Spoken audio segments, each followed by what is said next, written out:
ನೋಡಿ ಇದು 1ನೇ ತೆಂಗಿನ ಮರ. ಸೊ ಇದನ್ನು ತಂದು ಇವತ್ತು ನಾಟಿ ಮಾಡಿದ್ದೇನೆ. ಗೊತ್ತಿಲ್ಲ ಎಷ್ಟು ಜನಕ್ಕೆ ಬರುತ್ತೆ ಅಂತ. ಹೆಚ್ಚಿನವರು ಹೇಳಿದ್ದಾರೆ ನಿಮಗೆ 3 ವರ್ಷಕ್ಕೆಲ್ಲ ಬರುತ್ತೆ ನಿಮಗೆ ಅಂತ ಹೇಳಿದ್ದಾರೆ. ನೋಡೋಣ ಓಕೆನಾ. ಇದು ಒಂದು ತೆಂಗಿನ ಗಿಡ ಇವತ್ತು ನಾಟಿ ಮಾಡಿದ್ದೀನಿ. ಇವತ್ತು ಡೇಟ್ ಎಷ್ಟು 28 ಅಲ್ವಾ, 28 ಮಂಗಳವಾರ. ಸೊ ಒಂದು ನಾಟಿ ಮಾಡಿದ್ದೀನಿ.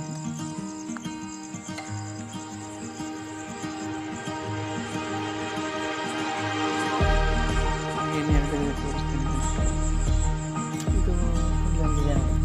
ಸೊ ಇದು ಆ್ಯಕ್ಚುಲಿ ಸಸಿ ತಂದಿರೋದಲ್ಲ. ಇದನ್ನು ನಾನು ಮನೆಯಲ್ಲಿ ಕಾಯಿ ತಂದಿದ್ದೆ. ತೆಂಗಿನಕಾಯಿ ತಂದಾಗ ಸಣ್ಣ ಚಿಕ್ಕ ಸಸಿ ಇತ್ತು ನೋಡಿದ್ದು. ಸೊ ಹಾಗಾಗಿ ಇದನ್ನು ಕಾಯಿ ಹೊಡಿಬಾರ್ದು, ಗಿಡ ಇಡೋಣ ಚೆನ್ನಾಗಿ ಬರುತ್ತೆ ನಾನು ಮಾಡಿ ಇಟ್ಟಿದ್ದೆ. ಸೊ ಹಾಗಾಗಿ ಸಸಿಗಳು ಬಂದಿತ್ತು. ಓಕೆನಾ. ಇದು ಒಂದು ಸಸಿ ಆಯಿತು. ಇದು ನಿಂಬೆ ಸಸಿ ತಂದಿದ್ದೀನಿ ನೋಡಿ. ಇವತ್ತು ನಾನು ಮನೆ ಕಡೆ ಇಡಲಿಕ್ಕೆ ಬೇಕಾದರೂ ಟ್ರೈ ಮಾಡಿದೆ. ಸೊ ಹಾಗಾಗಿ ಇವತ್ತು ತಂದಿದ್ದೀನಿ. ತೋಟಗಾರೆ ನರ್ಸರಿ ತಂದು ಇವತ್ತು ಪ್ಲಾಂಟ್ ಮಾಡಿದ್ದೇನೆ ನೋಡಿ. ಇದನ್ನು ಅಷ್ಟು ದಿನ ಬಿಟ್ಟು ಕಾಯಿ ಬಿಟ್ಟಿಲ್ಲ. ಬಟ್ ಭಾಳ ದಿನದಿಂದ ಆಸೆ ಇತ್ತು, ಮಳೆಗೆಲ್ಲ ಸ್ಟಾರ್ಟ್ ಆದರೆ ಸಾಕು ಸೊ ಪ್ಲಾಂಟ್ ಮಾಡೋಣ ಅಂತ ಪ್ಲಾನಿಂಗ್ ಇತ್ತು. ಸೊ ಆ ಪ್ರಕಾರ ಇವತ್ತು ಪ್ಲಾಂಟ್ ಮಾಡಿದ್ದೇನೆ. ಓಕೆ.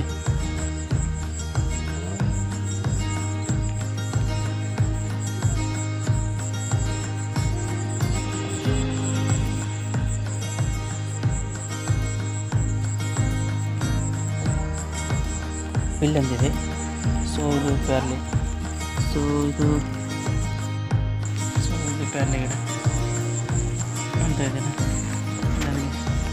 ಇವತ್ತು ನಾಟಿ ಮಾಡೋದ್ರಲ್ಲಿ 3ನೇ ಗಿಡ ಇತ್ತು ಆ್ಯಕ್ಚುಲಿ.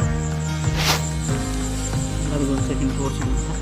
ಇಷ್ಟೇ ನಾನು ತೋರಿಸಿಲ್ಲ. ಸೊ ತೋರಿಸ್ತೇನೆ.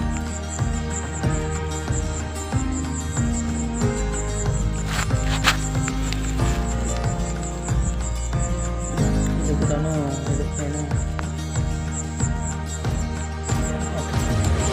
ತೆಂಗಿನ. ಸೊ ಇದು ಕೂಡ ಇವತ್ತು ನಾನೇ ತಂದು ಮಾಡಿರೋದು.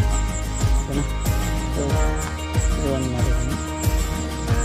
ಇವತ್ತು 4ನೇ ಸಸಿ ಅಂತ ಇವತ್ತು ನಾವು ಮಾಡಿರೋದು ನಾಟಿಯಲ್ಲಿ.